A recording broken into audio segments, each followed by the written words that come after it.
Halo Sobat Korean Hits, apa kabar kalian hari ini? Semoga selalu diberi kesehatan dan rezeki yang berlimpah. Dalam video kali ini, Mimin akan membahas kisah cinta wanita yang dicintai oleh raja paling tragis di dunia. Tapi sebelumnya, jangan lupa untuk mensubscribe channel ini dan nyalakan lonceng notifikasi agar kalian tidak ketinggalan video terbaru dari Mimin.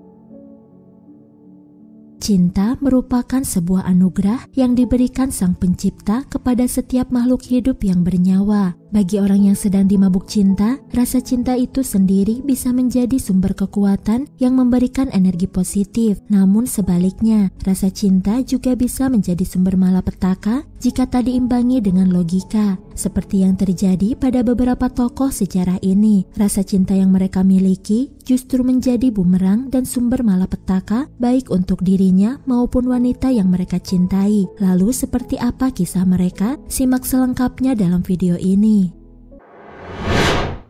1. Raja Sukjong dan selir Jang Hee-bin.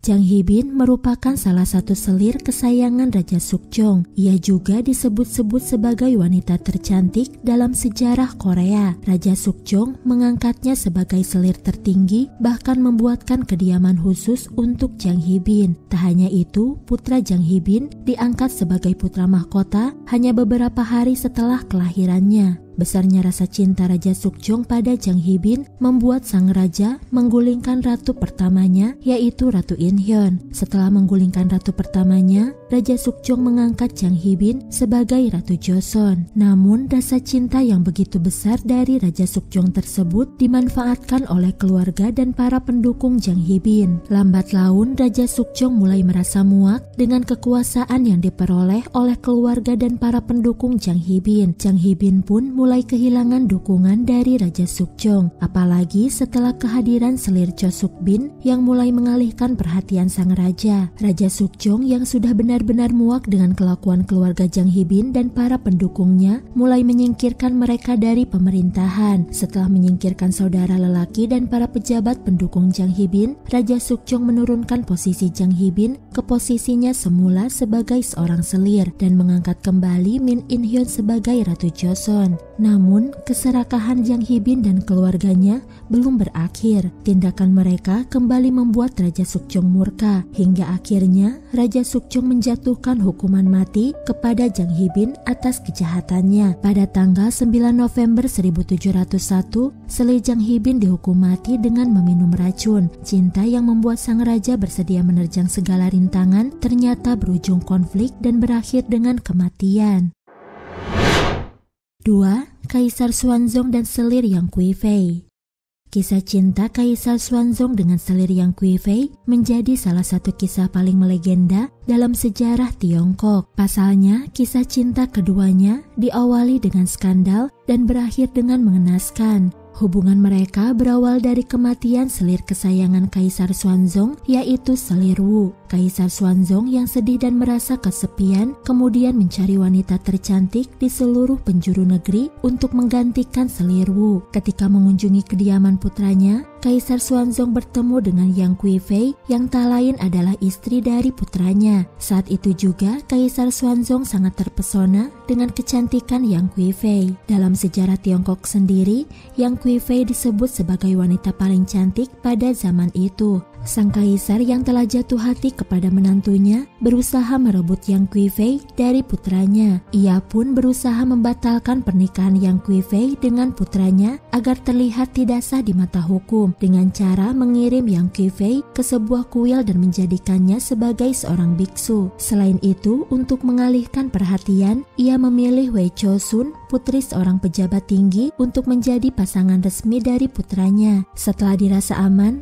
kaisar kemudian menjadikan Yang Kui-fei sebagai wanitanya dan memberinya gelar selir kehormatan. Pada hari penganugerahan Yang Kui-fei, lagu-lagu dikumandangkan di seluruh istana dan Yang Kui-fei dianugerahkan jepit rambut emas dan kotak perhiasan yang bertaburkan permata yang dipilih sendiri oleh sang kaisar. Begitu tergila-gilanya pada Yang Kui-fei, Kaisar Xuanzong sampai-sampai terinspirasi untuk menyusun sebuah lagu yang berjudul Kepemilikan Sebuah Permata yang menggambarkan Yang Kui-fei sebagai permata berharga yang ia miliki. Kaisar yang sangat mencintai Yang Kuifei bahkan sampai sering menelantarkan urusan kerajaan untuk memadu kasih dengannya. Saking besarnya rasa cinta sang kaisar, Yang Kuifei memanfaatkan rasa cinta tersebut untuk kepentingan dirinya dan keluarganya. Hal ini kemudian mengakibatkan pergolakan di dalam istana, hingga akhirnya terjadi pemberontakan yang membahayakan kelangsungan dinasti Tang. Akibat pemberontakan tersebut, Kaisar Xuanzong harus melarikan diri ke Sichuan. Saat sang kaisar dan pasukannya mencapai desa yang disebut lereng Mawei, pasukannya menolak untuk meneruskan perjalanan. Mereka meminta Yang Kuifei dan sepupunya untuk dieksekusi mati karena pemberontakan terjadi karena ulah mereka. Kaisar Xuanzong tak lantas menyetujui desakan dari para pasukannya karena ia masih sangat mencintai Yang Kuifei. Namun dirinya tak punya pilihan lain dan akhirnya mengabulkan permintaan para pasukannya demi kelangsungan dinasti Tang dan keselamatan dirinya sendiri. Atas persetujuan sang kaisar, Yang Kuifei dihukum mati dengan cara digantung. Jasadnya dimakamkan di Mawei tanpa peti mati dan tanpa batu nisan. Setelah kematian Yang Kuifei, Kaisar Xuanzong menghabiskan masa pensiunnya dengan mengenang Yang Kuifei yang masih sangat dicintainya lewat lukisan.